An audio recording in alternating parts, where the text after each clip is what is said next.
ایسے وقت پہ یہ ڈیسیشن آیا ہے یو ایس کی ایک ڈسٹرکٹ کورٹ کا، جس سے یہ دوبارہ سے امپریشن کریٹ کرنے کی کوشش کی گئی ہے کہ Pakistan happens to be haven for the terrorist. آپ کا جنرلی اس جو ورڈکٹ آیا اس کی ٹائمنگ کے اوپر آپ کا کیا ویو ہے، کیا کامنٹ ہے؟ جی جس آپ نے صحیح کہا کہ مارکیٹ کو شاک لگا اور کوئی ایکسپیکٹ نہیں کر رہا تھا فار آل دی ریزنز، کیونکہ ہمیں پتہ ہے کہ ہم FATF سے ایکسپیکٹ کر رہے تھے اکتوبر میں نکل جائیں گے، اور پاکستان نے پچھلے 2-2.5 سالوں میں بہت سیریس اسٹیپس لیے ہیں to implement anti money laundering controls, and تو اس کے بعد سے تو ہم یہی ایکسپیکٹ کر رہے تھے کہ ہم FATF کی گرے لسٹ سے نکلیں گے. بہت گمبھیر ہے اس کے، اور مارکیٹ آلریڈی ایک پینک کہہ لیں، بہت ہی سینسٹیو موڈ میں ہے، ڈپریسنگ موڈ میں ہے، چنانچہ اس نیوز کو اور زیادہ نیگیٹیولی لیا جا رہا ہے. تو میں یہ سمجھتا ہوں کہ اس کو بجائے FATF یا جیو پالیٹکس کے کانٹیکس میں دیکھنے کی بجائے اگر ہم اپنے ذاتی اپنے in house micro economic indicators کے کانٹیکس میں دیکھیں تو زیادہ یہ بہتر ہوگا. اس کی کانٹیکس اسی کی سینسٹیوٹی کی وجہ سے مارکیٹ جو ریئیکٹ کر رہی ہے بہت اسٹرانگلی کر رہی ہے، بہت زیادہ اسٹرانگلی کر رہی ہے. The market has been spooked for obvious reasons، مگر حبیب بینک نے اس پہ کلیریفیکیشن بھی پبلش کی ہے، اور انہوں نے کہا ہے کہ the allegations and the complaints are meritless. میں سامنے ان کی نوٹس پڑھ رہا ہوں، and they are saying that they will contest them fully and vigorously. اور انہوں نے یہ بھی کہا کہ کوئی ججمنٹ ان کے خلاف ابھی نہیں پاس ہوئی، اور کورٹ نے کہا ہے کہ وہ اس پہ اب پروسیڈنگ لیگل ڈیو پروسیس اس پہ ہوگا، اور حبیب بینک اپنے آپ کو ڈیفینڈ کرے گا. اس میں حبیب بینک نے یہ بھی اس میں اب نوٹس میں اپنے ایکسپلین کیا ہے کہ 2018 کے بعد سے انہوں نے بہت زیادہ ان ٹیکنالوجی میں انویسٹمنٹ کی، اور کمپلائنس اور ریگ ٹیک میں کافی زیادہ انویسٹمنٹ کی to enhance their processes for AML and KYC. ان کا تعلق ہے، یہ کوئی نیا کیس نہیں ہے جو HBL پہ انیشیٹ ہوا ہو، اس کے پہلے سے کافی عرصے سے چل رہا تھا. تو میں نہیں سمجھتا کہ یہ کوئی پولیٹیکلی موٹیویٹڈ کیس ہے یا اس کا FATF پہ کوئی امپیکٹ آئے گا. US میں سے بہت سارے کیسز چلتے رہتے ہیں، ریگولیٹری ایشوز ہمارے ملک میں، دنیا کے دیگر ملکوں میں چلتے رہتے ہیں. میں سمجھتا ہوں کہ HBL نے بھی، جہاں تک ہماری فرسٹ ہینڈ انفارمیشن بھی ہے، اپنے کمپلائنس فریم ورک کو ایز این انسٹیٹیوشن بھی بہت ٹھیک ٹھاک انہوں نے اس کو اسٹرینتھن کیا ہے. Start with Ali Farid. Khawaja Ali Farid, welcome to the show and السلام علیکم. وعلیکم السلام and thank you for calling me. Great.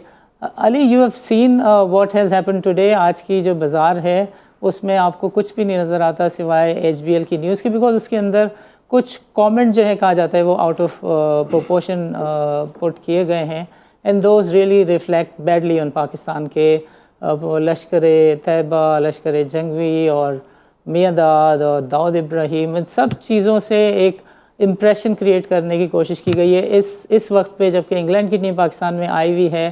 Pakistan میں سے جو ٹیررزم ہے اس کا خاتمہ ہو چکا ہے.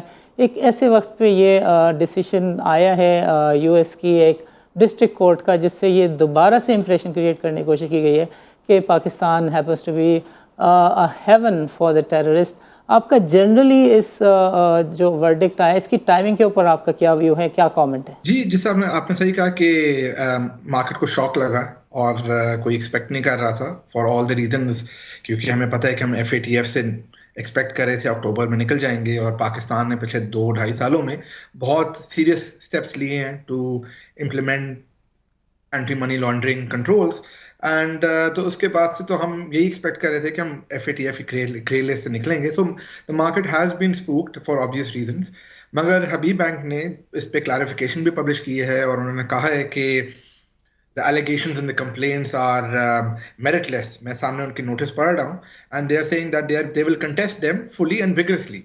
اور انہوں نے یہ بھی کہا کہ کوئی ججمنٹ ان کے خلاف ابھی نہیں پاس ہوئی، اور کورٹ نے کہا ہے کہ وہ اس پہ اب پروسیڈنگ لیگل ڈیو پروسیس اس پہ ہوگا، اور حبیب بینک اپنے آپ کو ڈیفینڈ کرے گا. اس میں حبیب بینک نے یہ بھی اس میں اب نوٹس میں اپنے ایکسپلین کیا ہے کہ 2018 کے بعد سے انہوں نے بہت زیادہ ان ٹیکنالوجی میں انویسٹمنٹ کی، اور کمپلائنس اور ریگ ٹیک میں کافی زیادہ انویسٹمنٹ کی to enhance their processes for AML and KYC.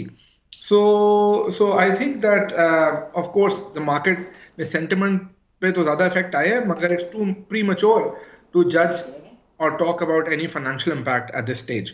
سو میرے خیال میں مارکیٹ میں بھی اسٹاک میں شاید ریکوری آ جائے after the market digest this the initial impact of this news. Okay great. نوان صاحب، معیشت پر آپ اس کے کس طرح کے اثرات پڑتے ہوئے دیکھ رہے ہیں؟ آپ کو بھی لگتا ہے کہ یہ لانگ ٹرم